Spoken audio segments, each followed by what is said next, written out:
Hey guys, welcome to Reddit Brew. You know the drill. We're back at it again with the Reddit stories. So let's jump into it, shall we?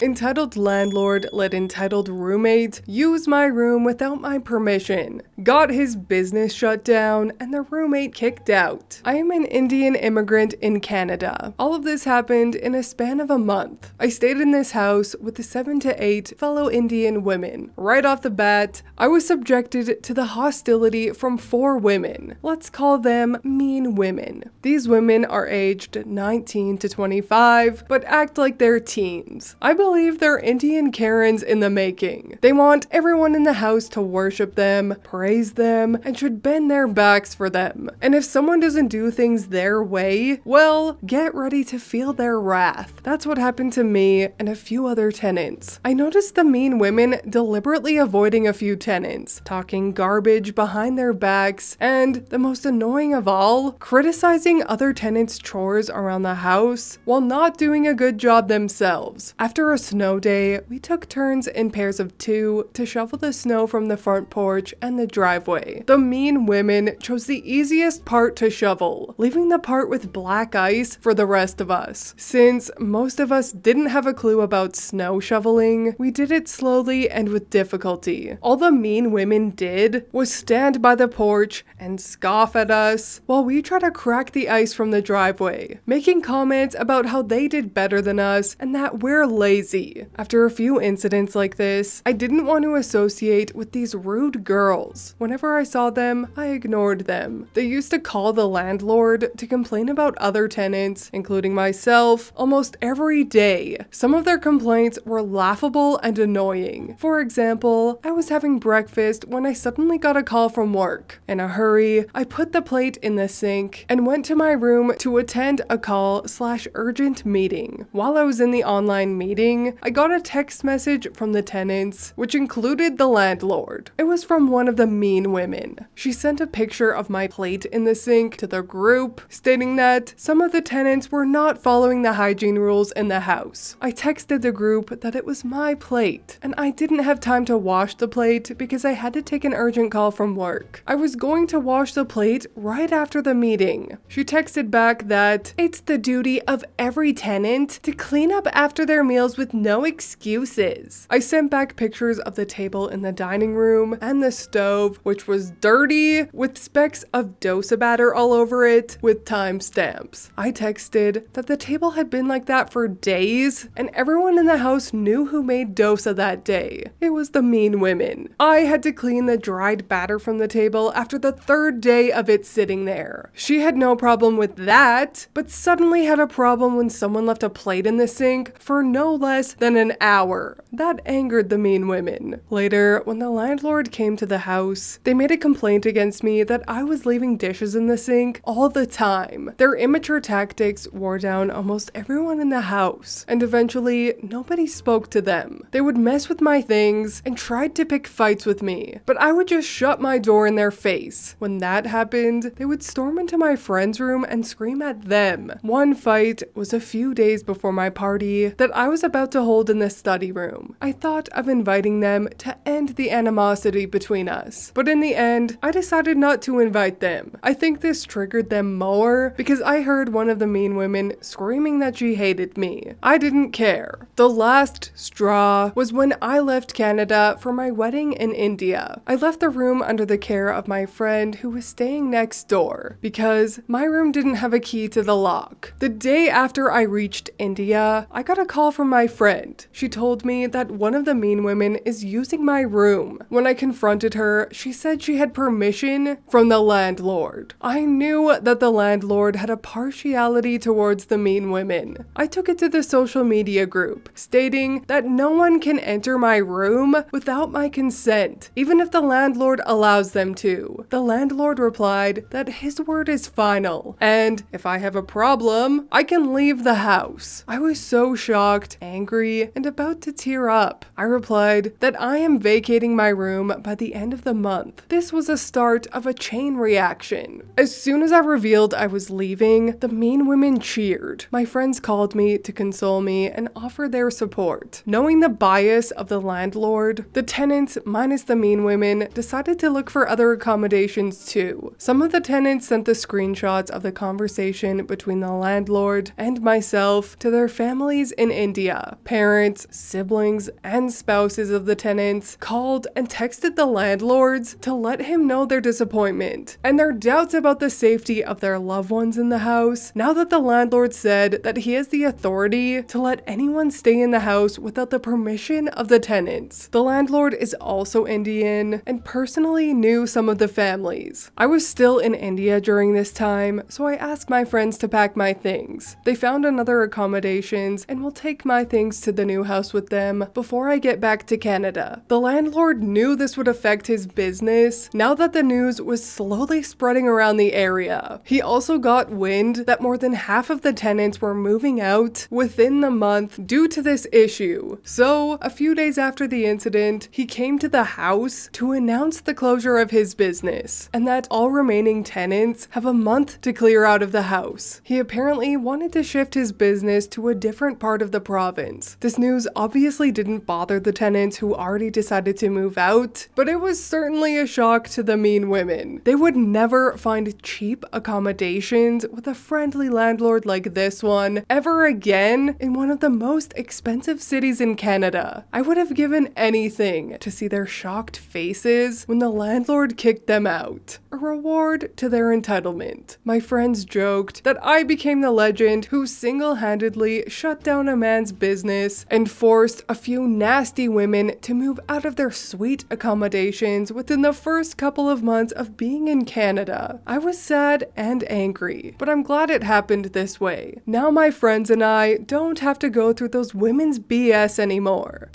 Yeah, it sounds like that landlord was doing some highly illegal things and was just taking advantage of young female immigrants who were likely unfamiliar with the Canadian laws in regards to tenants. I'm not sure which province OP lives in, but regardless, your landlord cannot sublet a room while you are away. He technically has no legal rights to that room without proper notice, as long as it's being paid for and being taken care of. It sounds like the landlord knew that he was going to be in deep doo-doo once everyone caught wind of this, and I doubt this is going to stop that landlord from doing shady things again with his new business, but at least he got some karma and a minor inconvenience for the time being. Anyway, that is all from me today. I hope you enjoyed this Entitled People / revenge story. If you did, please leave a like and subscribe. I truly appreciate when you do, and I will see you in the next Reddit story. Bye!